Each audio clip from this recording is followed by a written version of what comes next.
President Trump taking on the world, and the world's pushing back. We're talking places like Iran, China, and North Korea, all presenting foreign policy challenges with one common thread: high stakes and not a lot of good options. Ian Bremmer is the president of the Eurasia Group, which focuses on global political risk. I cannot imagine a better person to talk to on this. So let's start. In your opinion, what is the biggest risk? What's the biggest worry you have right now? The biggest worry is that for the last 2.5 years, we have not had a foreign policy crisis at all in the Trump administration, despite all of the headlines.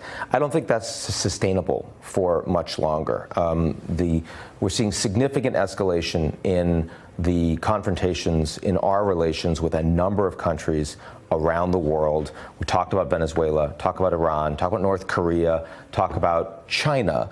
And, you know, one of those things is probably going to break in an ugly way. I'm not going to predict to you that it's going to be this one next week, but the trajectories are all hard and the likelihood of accidents is going up. But it certainly seems like in the case of Iran, we're getting closer and closer to a possible confrontation.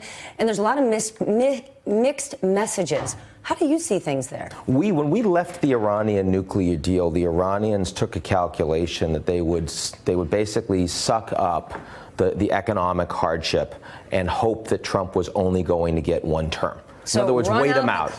And Pompeo knew that. And he advised the president that if this happens and you only get one term, our policy is going to fail. And Bolton is the guy that really wants regime change. So they decided to ratchet up the economic pressure. And as a consequence, Iran right now is in a much deeper recession than they had expected. And they are starting to lash out, starting to break some of the components of the Iranian nuclear deal that they had been living up to. And also, we've seen attacks now against 4 tankers in the UAE. I suspect the Iranians were indeed behind that. We don't have proof of it.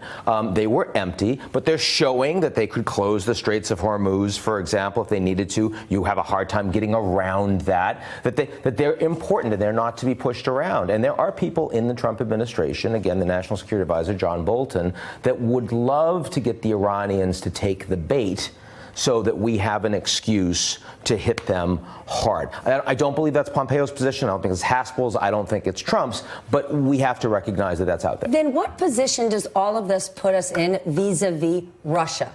We know that the president and Vladimir Putin have a very good relationship. But if you look at what we're doing in Iran and Venezuela, policy-wise, we're not in line with Russia. No, we're not at all. I mean, Trump clearly likes Putin. I think he admires Putin easily. He doesn't want to say anything mean about him. But in terms of Trump administration policy towards Russia, you could easily make the argument that this is the most problematic set of policies that the Russians have seen since the Soviet Union has collapsed. That's what Pompeo says. I mean, Venezuela, we have an American government that is trying to collapse the regime that the Russians support. Iran, same thing. Ukraine, under Trump, you actually see sending of weapons to the Ukrainian government. So Pompeo is right when he says this is the toughest administration when it comes to Russia. I mean, Pompeo, maybe just not Russian meddling. Pompeo refuses to talk about the fact that Trump personally is not in line with that policy. But, I mean, the question is this. If you're the Russians looking at 2020 elections, we know they're going to meddle. But do we know that Trump is actually good for them? The Trump administration policy, I think that's an active discussion inside the Kremlin right now. Wow. Let's talk about the active discussion on trading floors and in farms. What do you think is happening with Trump and Russia and these negotiations? The president is claiming he's got leverage with these tariffs. He's got China backed into a corner. Does he really? The Chinese are taking much greater economic hardship from the tariffs so far than the Americans are. The U.S. economy is doing a lot better right now than the Chinese economy is, and we're a lot bigger. And we buy a lot more from them than they buy from us. So we got a lot of leverage, right?